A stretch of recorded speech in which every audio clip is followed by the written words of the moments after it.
Gimana kabarnya pemirsa? Ketemu lagi ya di The Belusukan. Selamat pagi dulu buat pemirsa yang baru saja bergabung. Yang jelas Belusukan kali ini saya mengajak Anda ke tempat perkampungan Portugis. Di tahun 1661, perkampungan ini mulai terbentuk, mana lagi kalau bukan Kampung Tugu. Ada apa di Kampung Tugu selain keroncongnya yang khas? Ikutin saya ya. Dari mana mau kemana, jiwa manis mau kemana. Oi nona, potonglah rumput di tengah sawah. Cikini digondang dia.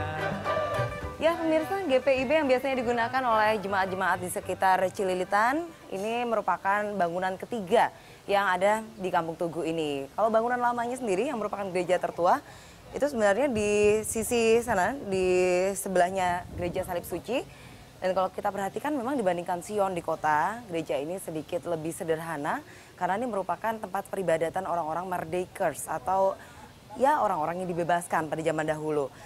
Di tempat sekarang saya berdiri ini juga bersejarah loh pemirsa. Ini tadinya buat tempat duduk-duduk landlord atau tuan tanah yang namanya Justinus van der Vink.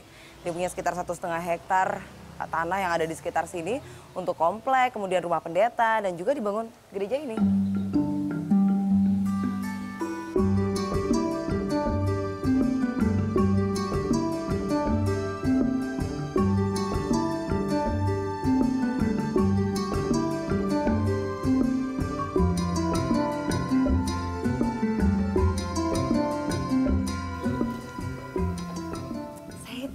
Pemirsa, sebenarnya kanan kiri altar ini diperuntukkan untuk apa ya zaman-zaman dulu?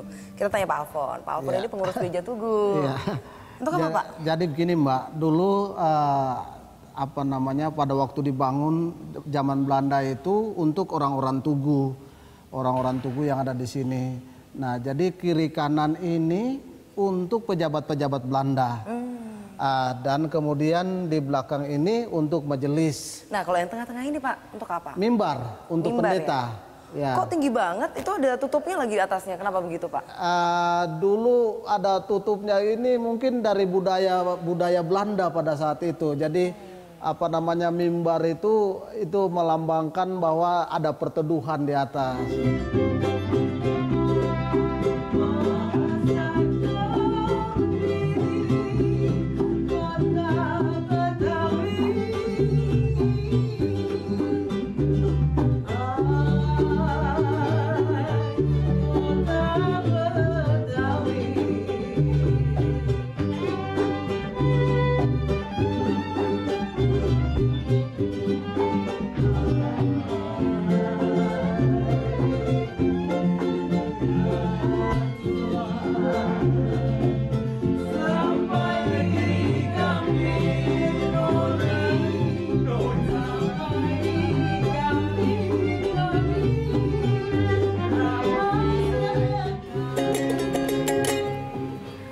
Jadi di tahun 1740 gereja itu hancur karena ada pembantaian etnis Tionghoa di Batavia atau Chinese Moord.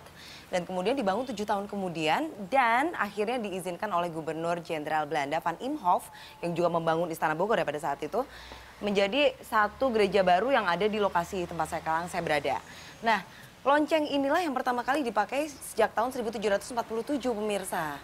Tapi di tahun 1880 karena termakan usia dan Anda lihat retakan-retakannya, maka kemudian lonceng ini diganti dan disimpanlah di rumah pendeta ini.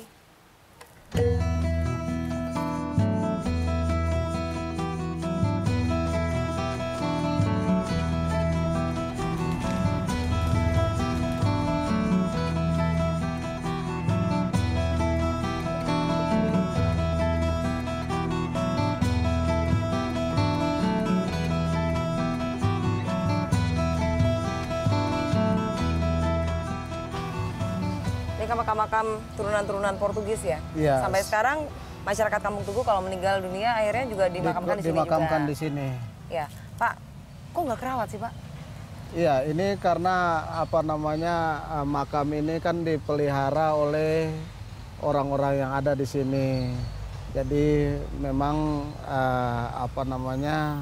sebenarnya harus ada perhatian daripada pemerintah karena ini juga merupakan benda cagar budaya. Karena 600 meter dari gereja Tugu itu ya letaknya ya. Masih termasuk. Sebetulnya makam ini masih termasuk daerah yang dilindungi oleh Undang-Undang Cagar Budaya. Ya, undang-undangnya itu kan 600 meter sekeliling benda cagar budaya itu adalah merupakan daerah yang steril. Ya. Baik, Pak. Ya.